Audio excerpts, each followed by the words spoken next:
দর্শক, জামায়াত সহ 10 দলীয় ঐক্যের নির্বাচনী প্রচারণার সংবাদ সংগ্রহে এই মুহূর্তে ঝিনাইদহ জেলার উজির আলী হাই স্কুল মাঠে আছেন আমাদের বিশেষ প্রতিনিধি মুহিবুল্লাহ মুহিব।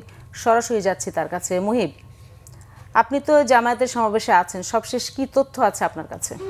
রওশন, আমি এই মুহূর্তে রয়েছি ঝিনাইদহে। আপনি নিশ্চয়ই জানেন যে 11 দলীয় জোটের উত্তরাঞ্চলের যে কর্মসূচি তারই অংশ হিসেবে এখানে এই মুহূর্তে মহাসমাবেশ চলছে। কিছুক্ষণ আগে আমরা ছিলাম চুয়াডাঙ্গায়, সেখানে বক্তব্য রেখেছেন জামাত ইসলামের আমির ডাক্তার শফিকুর রহমান, এবং তিনি সেখান থেকে এই মুহূর্তে পথে রয়েছেন। হয়তো কিছুক্ষণের মধ্যে উপস্থিত হবেন উজির আলী এই হাই স্কুল মাঠে। ইতিমধ্যেই জামাত সহ 11 দলীয় জোটের নেতাকর্মীরা কিন্তু উপস্থিত হয়েছেন এই মাঠে, এবং আগামী 12 তারিখের যে নির্বাচন, সেই নির্বাচনে দাঁড়িপাল্লায় ভোট দেওয়ার জন্য যে নেতাকর্মীদের যে উৎসাহ সেটি আমরা লক্ষ্য করছি। এবং এই উজির আলী হাই স্কুল মাঠ ইতিমধ্যেই কিন্তু নেতাকর্মীদের উপস্থিতিতে ভরে গেছে।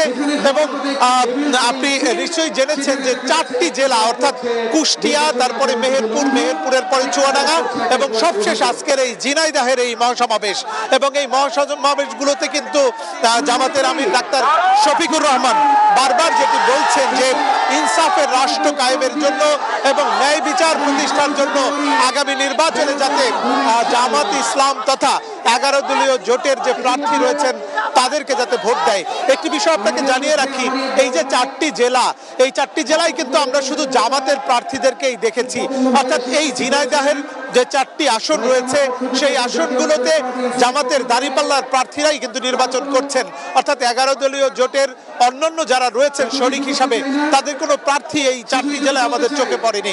অর্থাৎ জামাতের আমির এইসব প্রার্থীদের হাতে দাঁড়িপাল্লার প্রতীক তুলে দিয়ে যারা এই এলাকার মানুষ রয়েছেন তাদেরকে উৎসাহ দিচ্ছেন যাতে আগামী নির্বাচনে দাঁড়িপাল্লায় ভোট দিয়ে জামাত ইসলাম সহ 11 দলীয় জোটকে ক্ষমতায় বসানোর জন্য নেতাকর্মীরা কাজ করে। তো সব ধরনের দুর্নীতি, অনিয়ম, চাঁদাবাজি বন্ধে তারা ভূমিকা রাখবেন এই প্রতিশ্রুতিও দিচ্ছেন। রওশন, এই ছিল আমার কাছে ঝিনাইদহের উজির আলী হাই স্কুল মাঠ থেকে জামাতের মহাসমাবেশের সার্বিক পরিস্থিতির তথ্য। ধন্যবাদ মুহিবুল্লাহ মুহিব।